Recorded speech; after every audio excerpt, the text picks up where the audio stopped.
Misteri tewasnya anak politisi Partai Keadilan Sejahtera atau PKS di rumahnya di kota Cilegon, Banten belum terungkap. Hingga saat ini 8 saksi telah diperiksa. Polisi masih mendalami peran orang dekat korban dalam peristiwa ini. Lantas apa motif dari kasus ini dan apakah dugaan pembunuhan ini ada kaitannya dengan orang tua korban? Kita akan membahasnya dengan dua narasumber yang akan hadir di sambungan Zoom, saudara. Ada Ketua DPP PKS bidang advokasi Nurul Amalia, dan nanti juga akan sudah bergabung saat ini saudara Komjen Purnawirawan Susno Duaji, Kabar Eskrim Polri tahun 2008 hingga 2009. Selamat pagi Bu Nurul, Pak Susno.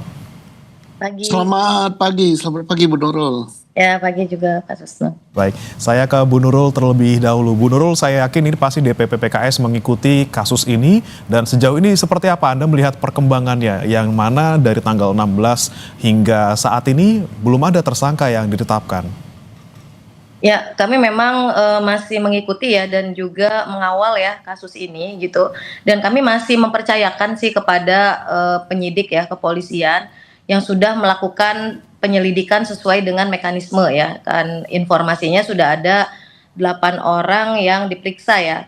Ya, terkait dengan motif dan lain-lain ya. Terus kemudian siapa pelakunya kami juga masih menunggu ya, karena ini memang belum dirilis oleh penyidik sebagai hasil penyelidikan untuk menentukan siapa sebenarnya pelaku dan apa motifnya gitu. Seperti itu. Kalau dari DPP PKS, Bu, apakah sudah berkomunikasi juga dengan pihak keluarga, ini khususnya ayah dari korban, Maman Soherman? Ya, sudah ada komunikasi ya. Jadi memang tapi memang belum ada kronologis yang bisa kami sampaikan dulu ya, karena kami masih menunggu gitu dari pihak kepolisian, karena memang hal yang resmi itu harusnya memang disampaikan oleh pihak kepolisian ya. Sebagai hasil dari penyelidikan ini, seperti itu. Tapi sejauh ini Bu Nurul, mungkin dari DPP PKS juga sudah berkomunikasi bagaimana sebenarnya kondisi dari keluarga, terutama untuk ayah korban ini seperti apa saat ini, Bu? Ya, ayah korban ya tentu saja masih berduka ya, karena kehilangan anaknya ya, seperti itu. Kemudian dari ada update ini Bu, sebenarnya ada informasi yang beredar bahwa memang 8 orang diperiksa sebagai saksi, tapi juga ada nih kabar yang menyebutkan bahwa ini sebelum kejadian ada kejadian pemecatan yang dilakukan oleh Maman Soherman terhadap 4 pegawainya. Apakah sudah dapat informasi ini juga, Bu? Ya, kalau memang itu hasil dari penyelidikan ya dari kepolisian, ini kan baru dugaan ya. Apakah ini ada hubungan antara pemecatan dengan perbuatan tersebut ya. Tapi kan harusnya motif tersebut itu didalami ya oleh penyidik ya. Nanti kan hasil penyelidikannya harus dibuka secara terang di hadapan publik ya. Jadi kami sih masih menunggu ya, karena belum bisa berspekulasi juga ya, dan juga belum menyimpulkan ya. Karena memang yang paling berwenang untuk menyampaikan ini adalah penyidik ya dari kepolisian itu sendiri, seperti itu. Baik, masih menunggu keterangan resmi tentunya. Saya kemudian ke Pak Susno. Pak Susno, ini lagi-lagi saya ingin tanyakan kepada Anda tadi terkait dengan ada informasi terbaru yang beredar bahwa ini ada kemungkinan mungkin bisa disebabkan oleh ayah korban, Maman Soherman, yang kemudian sebelumnya memecat 4 pegawainya. Anda melihatnya seperti apa, Pak Susno? Ya, bagus sekali. Jadi semua yang diduga ada keterlibatan itu harus diperiksa dan didalami, tapi tidak cukup dengan kecurigaan ya. Misalnya ada pemecatan terhadap sekian karyawan atau ada hal-hal terkait dengan isu politik gitu, karena yang bersangkutan adalah pejabat politik gitu kan, atau punya kedudukan politik di suatu partai politik ya. Itu semua dimintai keterangan, apa isi keterangannya, kemudian nanti harus dicocokkan dengan alat bukti forensik gitu yang telah didapat. Alat bukti forensik itu apa? Berupa sidik jari, ya berupa jejak IT yang ada di HP. Kalau memang ada berupa jejak elektronik lainnya merupakan tangkapan layar CCTV walaupun bukan di rumah tapi di tempat yang lain yang mengarah kepada rumah itu, ataupun ada terkait dengan DNA yang berada di sekitar TKP, cocok dengan orang yang dicurigai, baru itu dapat menyimpulkan bahwa pelakunya adalah ini gitu. Karena kalau kecurigaan saja itu akan sangat lemah di pengadilan untuk menentukan seseorang sebagai pelaku. Dan saya yakin Polri akan melakukan penyidikan seperti ini, dan juga ditambah lagi dengan keterangan ahli berupa hasil visum et repertum luar dan hasil daripada hasil daripada otopsi daripada jenazah gitu. Tapi sejauh ini Pak Susno, dari analisis Anda mungkin melihat fakta-fakta yang sudah ada dan juga ada beberapa pendapat dari ahli psikologi forensik, kemudian juga ada kriminolog yang mengatakan bahwa ini kemungkinan besar dilakukan oleh orang dalam karena tadi untuk tanda-tanda kerusakan tidak ada barang yang hilang, kemudian juga dicurigai karena tidak ada ART dan juga security yang ada di tempat saat kejadian. Anda melihatnya mengarahnya lebih kemana nih, Prof? Pak Susno, maksud kami, apakah ini lebih ke orang dekat ataupun salah satunya lagi terkait dengan posisinya sebagai politisi? Segala kemungkinan sangat memungkinkan ya. Kalau orang dalam itu hanya asisten rumah tangga gitu di situ. Asisten rumah tangganya, adakah asisten rumah tangga selain asisten rumah tangga perempuan yang terkait dengan urusan rumah tangga, memasak, pembersihan rumah, atau ada asisten rumah tangga yang lain berupa pengemudi, gitu orang dekat juga ya, berupa tukang taman atau hal-hal lain yang ada di rumah tersebut. Tetapi harus dihubungkan dengan mengapa sampai tega berbuat begitu? Adakah mereka punya tujuan tertentu, balas dendam gitu? Nah, kalau tidak ada, maka dan balas dendamnya harus balas dendam terkait dengan suatu perbuatan yang sangat menyakitkan. Karena sampai menghilangkan nyawa itu tidak bisa hanya karena misal dimarahi, wah kamu mengemudinya acak-acakan, wah kamu membersihkan tamannya sembarangan gitu. Nah, itu tidak akan sampai seperti itu. Nah, ada lagi tadi isu misalnya pemecatan karyawan dan sebagainya. Nah, itu kalau pemecatan sudah menyangkut hajat hidup gitu ya. Mungkin dia lebih sakit. Nah, persoalannya mengapa Polri belum mengumumkan gitu atau belum menyampaikan kemajuan hasil penyidikan. Memang demikian untuk kasus yang tidak tertangkap tangannya, apalagi untuk kasus-kasus yang sangat peka seperti pembunuhan ini. Polri tidak bisa sembarangan, tapi dia harus mengumpulkan alat bukti yang lengkap, khususnya yang bersifat saintifik, ya, yang tidak terbantahkan. Soalnya kalau misalnya belum apa-apa sudah diumumkan, maka Polri bisa-bisa seorang yang sudah diumumkan tapi tidak lengkap alat buktinya, kemudian dilepas lagi, maka akan kacau penyidikan itu dan kepercayaan kepada Polri akan terkikis gitu. Tentunya pendalaman harus dilakukan secara cermat gitu ya Pak Susno, jangan sampai diumumkan tapi ternyata masih belum matang gitu apa yang kemudian diselidiki. Saya ke Bu Nurul lagi, Bu Nurul, ini masih berjalan kasus ini, kemudian beredar lagi tadi yang saya sampaikan ada terkait isu pemecatan kepada pegawai, kemudian sebelum ini juga ada sempat beredar bahwa ini berkaitan dengan posisi dari ayah korban yang sebagai seorang politisi di PKS gitu ya. Bahkan 2 hari sebelum kejadian ini yang bersangkutan baru dilantik di PKS Cilegon. Ini kalau Anda melihatnya, Bu Nurul, apakah memang sudah tidak ada kaitannya lagi nih terkait dengan posisi dari ayah korban sebagai politisi PKS? Ya, memang betul ya, ayah korban ini sudah dilantik ya untuk menjadi Dewan Pakar ya di PKS Kota Cilegon.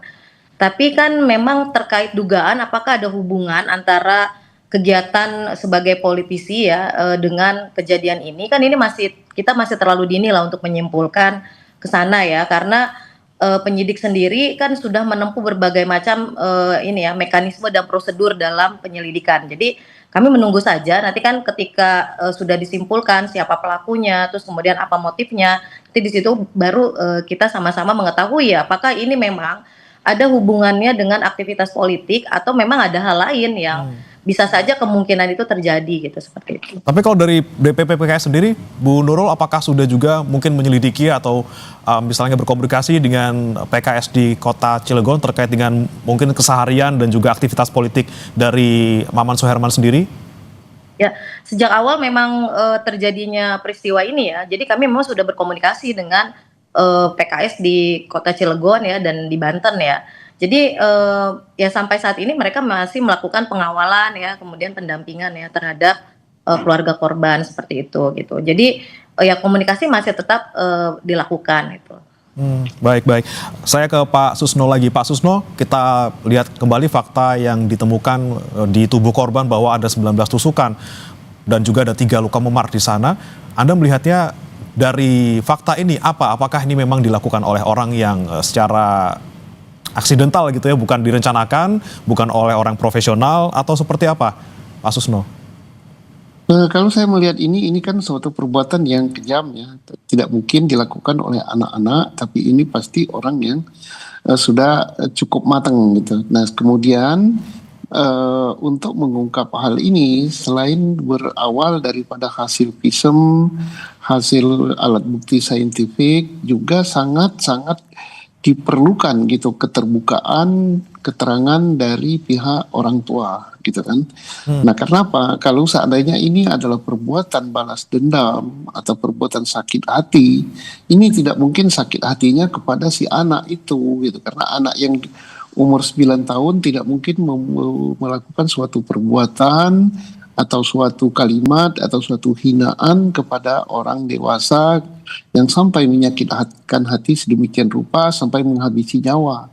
Nah ini pasti keterkaitan dengan pihak keluarga, maka baik ibu maupun bapaknya harus terbuka sekali dengan penyidik gitu, bahwa siapa orang-orang yang pernah berhubungan, yang pernah berkomunikasi, baik komunikasi lisan langsung maupun komunikasi lewat alat komunikasi digital gitu, yang sifatnya ada hal-hal yang tegang gitu, yang menyakitkan, atau apa keputusan yang diambil oleh orang tua korban, baik bapak maupun ibu, terhadap orang lain gitu. Karena apa? Alat bukti saintifik yang didapat oleh Polri, baik berupa sidik jari, baik berupa DNA, baik berupa alat bukti IT yang lain, itu kan harus dicocokkan dengan orang gitu. Misalnya, oh sidik jari ini sidik jari siapa?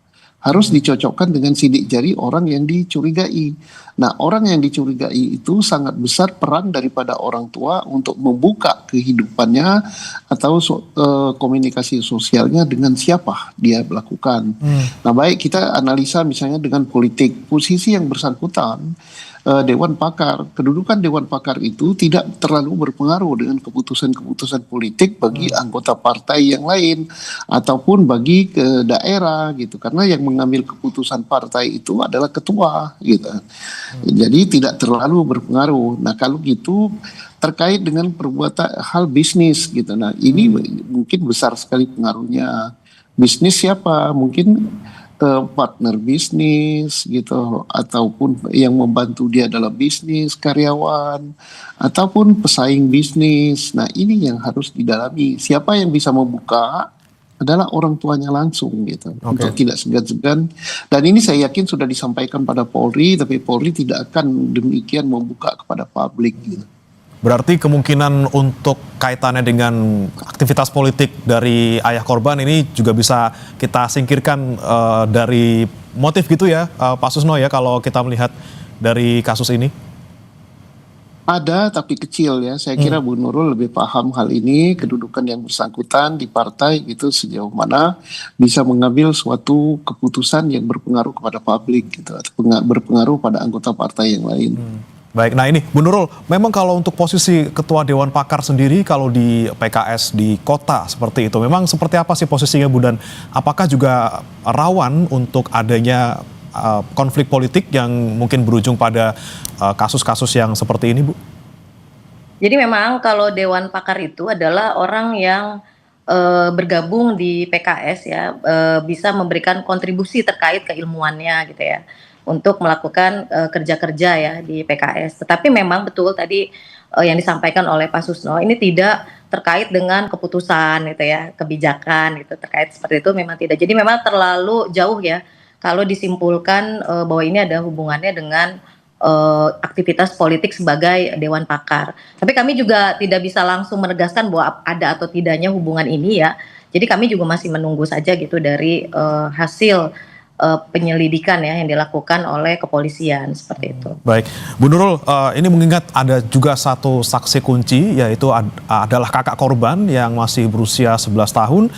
Ini kan tentunya butuh pendampingan khusus seperti itu. Dari DPP PKS apakah juga sudah memberikan pendampingan khusus bagi keluarga, terutama ini juga untuk saksi yang merupakan kakak korban? Ya, tentu saja ya.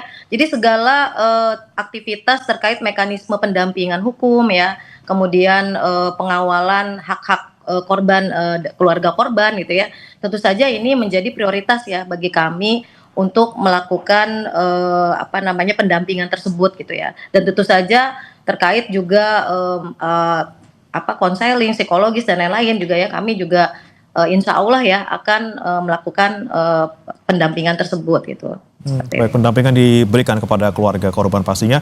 Saya ke Pak Susno kembali. Pak Susno, ini kita sudah nantikan selama kurang lebih 6 hari dari tanggal 16 ketika jenazah korban ditemukan sampai hari ini tanggal 22 gitu ya.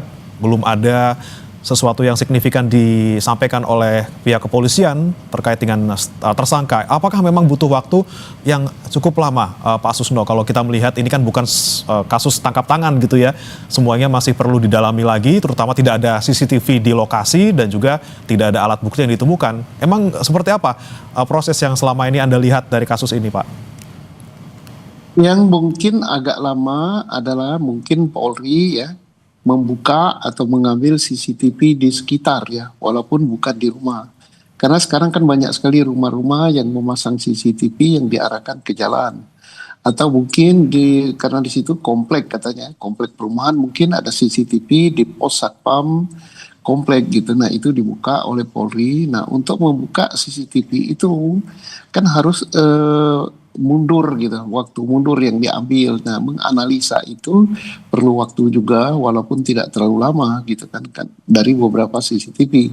Termasuk juga menganalisa sidik jari yang akan dicocokkan kepada orang-orang yang dicurigai. Nah yang lebih mendetail lagi mungkin ditemukan DNA di lokasi itu. Nah untuk mencocokkan DNA antara DNA yang ditemukan dengan DNA orang yang dicurigai itu juga perlu waktu walaupun tidak terlalu lama gitu. Jadi wajar nih Pak ya kalau untuk kita lihat masih 6 hari tapi belum ada satupun orang yang dicurigai sebagai tersangka seperti itu. Iya, saya kira 6 hari untuk kasus pembunuhan yang tidak tertangkap tangan belumlah dikatakan terlalu lama gitu. Baik, Pak Susno, kemudian ini juga yang menarik adalah 8 orang saksi yang saat ini diperiksa oleh polisi. Anda melihatnya seharusnya kalangan saksi ataupun lingkup saksi yang diperiksa ini hanyakah memang orang-orang di dalam rumah, misalnya pekerja rumah tangga, kemudian ayah korban, kakak korban, dan juga tetangga-tetangga sekitar? Apakah juga bisa meluas ke lingkup saksi yang lain?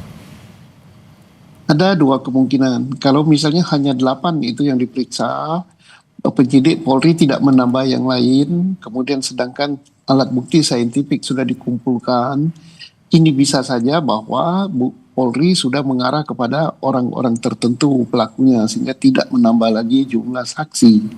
Tetapi kalau masih menambah jumlah saksi berarti Polri pertama belum mendapatkan masih perlu menganalisa kemungkinan ada orang lain yang terlibat.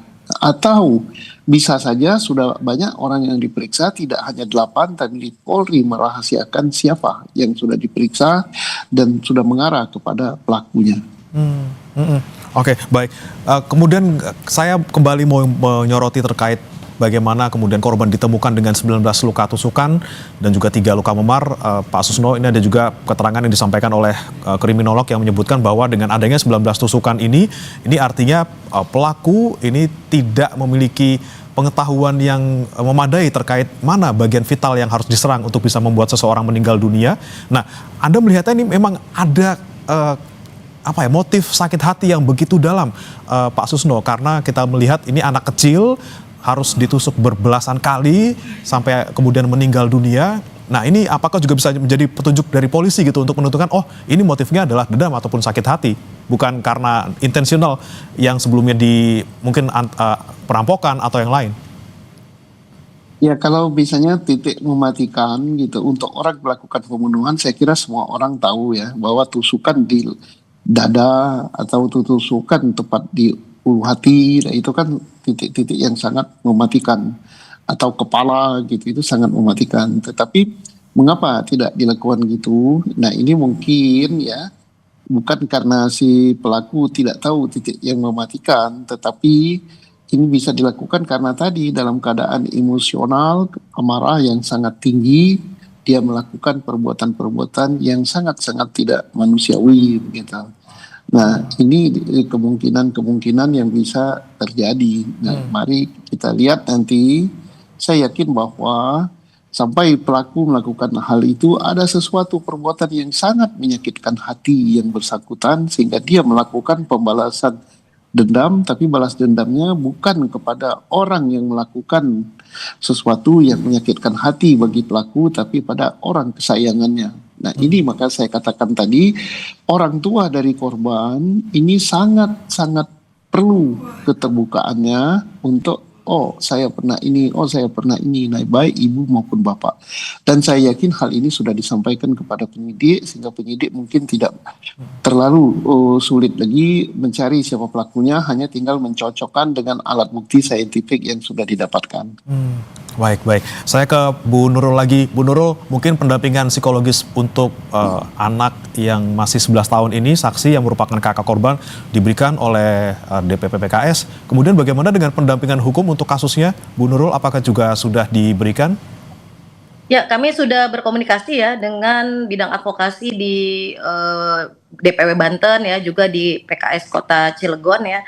Dan tentu saja ini masih tetap dikawal ya agar pihak kepolisian segera menemukan pelaku ya, motif untuk melakukan pembunuhan tersebut gitu. Karena sejak peristiwa ini terjadi ya, ini kan sudah jelas nih sudah ada fakta-fakta terjadinya pembunuhan ya terhadap anak sebagai korban dengan luka tusukan. Nah, tetapi memang sayang sekali belum ada pengungkapan. Nah, makanya kami tetap terus melakukan pendampingan dan pengawalan ya agar tetap mendapatkan informasi yang akurat ya dari pihak penyidik seperti itu. Oke, yang didorong dari DPP PKS juga untuk kasus ini Bu, terakhir untuk Anda?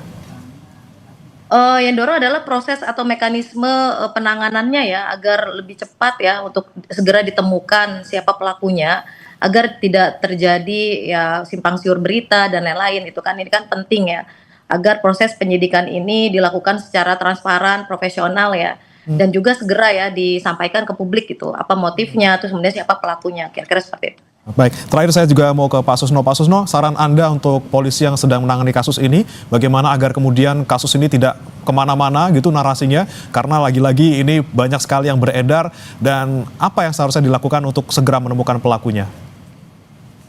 Pertama, Polri memberikan keterangan kepada publik, tetapi jangan sampai memberikan keterangan terkait dengan hal-hal menyangkut mengarah kepada orang yang belum jelas. Tapi sampaikan bahwa Polri telah melakukan penyidikan dengan serius, misalnya telah sekian yang dilakukan pemeriksaan, sudah melakukan pencarian alat bukti saintifik, telah melakukan permintaan visum et repertum luar, dan juga melakukan misalnya otopsi. Nah, kemudian menghimbau kepada publik kalaupun ada hal-hal yang sangat penting untuk disampaikan kepada penyidik gitu.